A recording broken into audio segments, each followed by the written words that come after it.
Seorang guru sekolah dasar yang diduga melarang murid yang memberikan hormat kepada bendera merah putih dipanggil ke Mapolres Situbondo, Jawa Timur.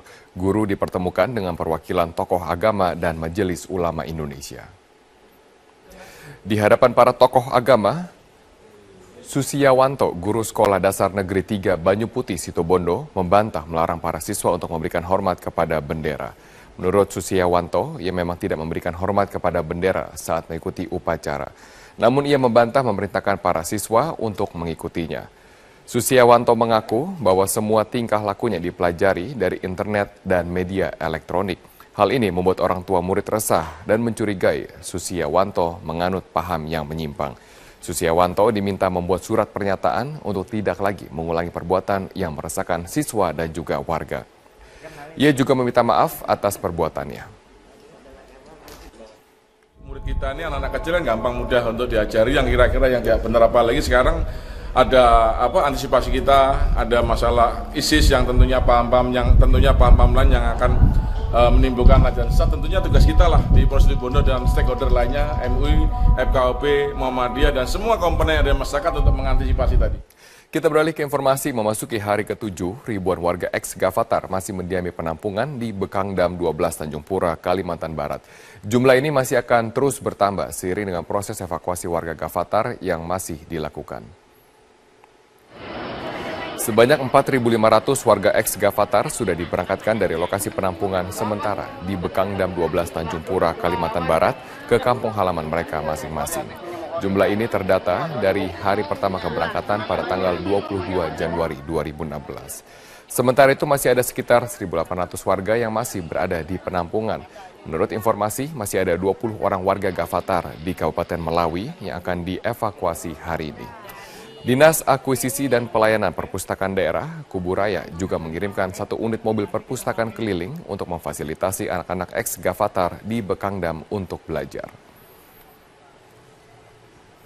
Belasan ex-anggota Gavatar yang dipulangkan dari Kalimantan Barat ke Jombang, Jawa Timur mengaku tidak memiliki lagi harta benda yang mereka punyai di daerah asal mereka. Mereka berharap agar pemerintah memberikan ganti rugi atas tanah yang telah mereka beli di Kalimantan Barat untuk menyambung hidup. Pasca dipulangkan dari Kabupaten Mempawah, Kalimantan Barat, 19 ex-Gavatar asal Jombang kini masih berada di penampungan sementara di gedung SMA Negeri 3 Jombang. Mereka akan tinggal selama 2 hari ke depan sebelum dipulangkan ke kampung halaman. Sejumlah petugas dari tim Dinas Kesehatan dan Dinas Sosial masih mendata dan memberikan pendampingan kepada 19 orang ini. Rencananya mereka juga akan diberikan bimbingan keagamaan dari sejumlah ulama hingga dianggap siap kembali untuk kembali kepada keluarga mereka. Menjelang kepulangan ke daerah asal, para ex-anggota Gavatar yang terdiri dari 5 kepala keluarga ini masih menyimpan kecemasan. Pasalnya, mereka mengaku sudah tidak punya harta benda lagi di kampung asal. Mereka berharap agar pemerintah memberikan ganti rugi atas tanah yang telah mereka beli di Kalimantan untuk menyambung hidup mereka selanjutnya. Sementara itu, Bupati Jombang, Nyono Suherli Wihandoko mengatakan, pemerintah daerah siap memfasilitasi keluhan para anggota ex-Gavatar terkait aset dan harta benda mereka di Mempawah. Sekarang akan tinggal di mana, Bu? Nah, rumah sudah dijual kan ke adik saya, sementara disuruh adik saya pulang juga di rumah saudara saya dulu gitu. Tanah yang terlanjur dibeli di sana gimana nanti? Ya makanya itu kita pingin nuntut gitu loh, dikembalikan uangnya gitu. Sebenarnya itu sudah hak milik kita gitu, sudah disertifikatkan juga. Pak Kapolres ya, dengan aparat hukum, ya penegak hukum supaya nanti bagaimana baiknya ini. Kalau ex-Gavatar ingin melaporkan itu ke Polres dan siapa yang mendukung pakainya menjadi unsur penegak hukum? Ya kalau ke penegak hukum sepanjang itu bagus dengan bukti-bukti yang otentik atau lengkap kita dukung, kita backup. Karena salah satu istilahnya dikorbankan itu. Bersama saya Zilvia Iskandar. Berikut adalah Metro Update selengkapnya.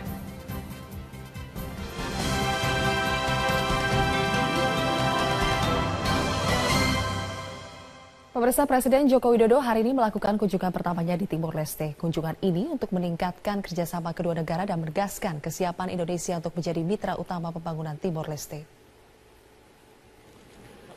Selasa pagi, Presiden Joko Widodo didampingi Ibu Iriana Widodo tiba di Bandara Internasional Presiden Niko Lobatadili, Republik Demokratik Timor Leste. Kedatangan Presiden disambut dengan upacara kehormatan yang dihadiri oleh Menteri Luar Negeri dan Menteri Dalam Negeri Timor Leste, Duta Besar Indonesia untuk Timor Leste, dan beberapa pejabat terkait. Agenda pertama Presiden di Timor Leste adalah bertemu Presiden Timor Leste Taur Matanrua, juga Perdana Menteri Maria de Araujo.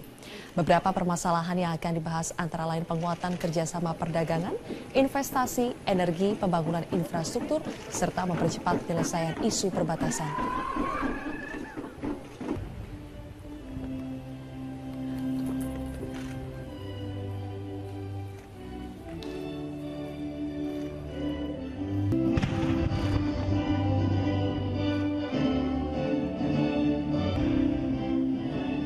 Kapolda Metro Jaya Irjen Pol Tito Karnavian meminta masyarakat bersabar menunggu polisi mengusut tuntas kasus tewasnya Wayan Mirna yang diduga akibat racun sianida.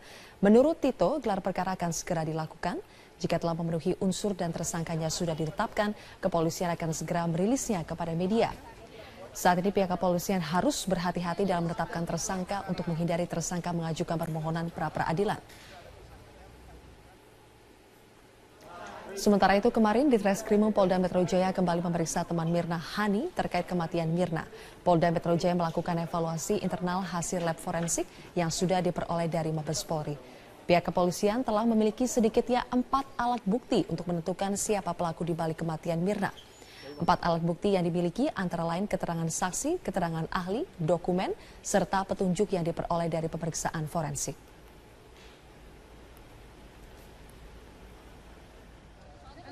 Sedang digelar perkara, kalau nanti sudah ada tersangkanya akan setelah itu kita bahkan selesai baru kita akan rilis. Daripada seri seperti ini nanti sudah berkembang keruan. Oke. Pemirsa, Kejaksaan Tinggi DKI Jakarta menunggu kedatangan Diskrimum Polda Metro Jaya Selasa ini untuk melakukan gelar perkara terhadap kasus pembunuhan Wayan Mirna. Sejauh ini Kejati mengaku berkas kasus pembunuhan Mirna belum diterima oleh pihaknya. Meski mengaku belum menerima kabar akan dilakukannya ekspos atau gelar perkara kasus pembunuhan Mirna oleh Polda Metro Jaya, Humas Kejati DKI Jakarta Waluyo memastikan gelar perkara akan berlangsung tertutup. Hal ini dimaksudkan demi mencegah bocornya proses penyidikan ke ranah publik. Ekspos kasus pembunuhan Mirna menurut Kejati bertujuan agar bisa menyamakan persepsi apakah kasus tersebut sudah lengkap atau belum untuk naik ke meja hijau. Sebab biasanya pihak Kejati akan memberikan masukan.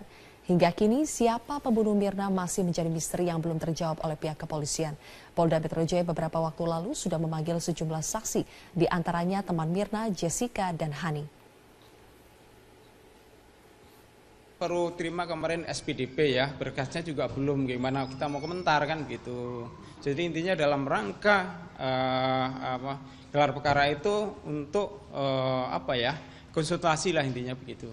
Tersangkanya maupun belum itu bisa aja gelar perkara untuk menyamakan daripada persepsi gitu terhadap fakta tersebut gitu intinya begitu.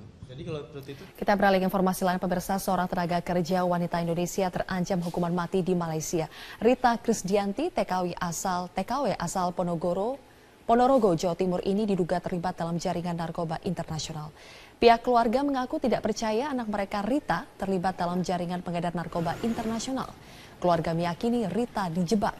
Rita yang merupakan warga desa Gabel, Kecamatan Kauman, meninggalkan rumah untuk bekerja menjadi TKI sejak 2010 lalu. Hingga kini Rita belum pernah pulang. Sebelumnya Rita pernah bekerja sebagai TKW di Hong Kong. Keluarga mengaku belum ada koordinasi apapun dari pemerintah. Rita Krisdianti ditangkap polisi di Raja Malaysia dengan barang bukti 4 kg sabu-sabu. Rita dititipi sebuah tas dari seseorang yang tidak dikenalnya sebelum akhirnya ditangkap.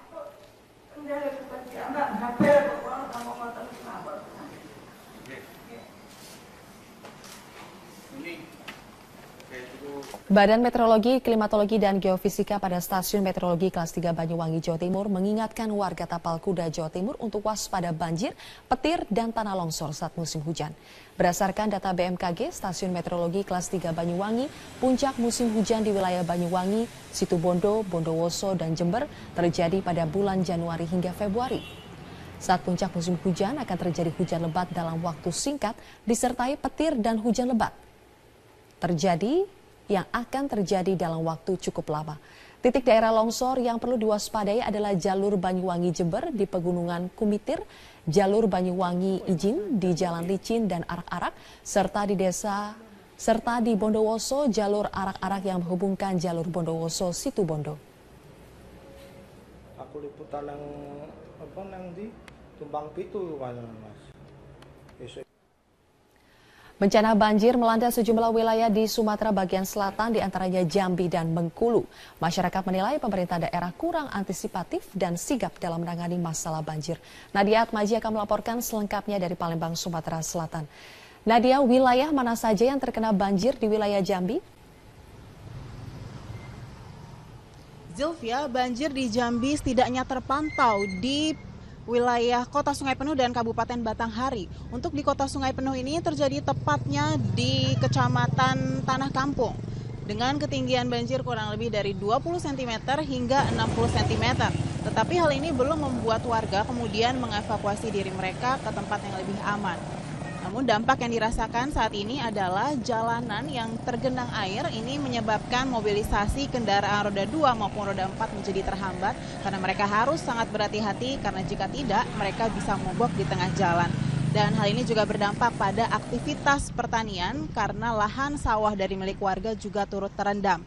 Untuk di Kabupaten Batanghari ini terjadi karena meluasnya banjir dari tetangga, yakni dari Kabupaten Sorolangun dan juga Merangin. Saat ini banjir merendam 3 desa yang ada di Kabupaten Batanghari.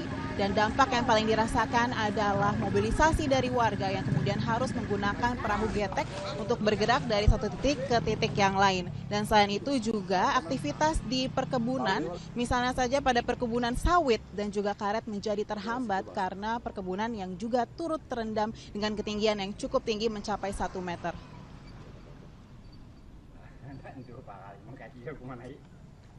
Zilvia. Nadia, banjir juga terjadi di wilayah perkotaan Bengkulu. Apakah saat ini sudah mulai surut? Untuk banjir yang terjadi di Bengkulu, saat ini sudah mulai surut. Awalnya banjir ini sempat merendam 4 kelurahan yang ada di kota Bengkulu, diantaranya adalah Kelurahan Rawa Makmur, Kelurahan Tanjung Agung, Tanjung Jaya, dan juga Surabaya.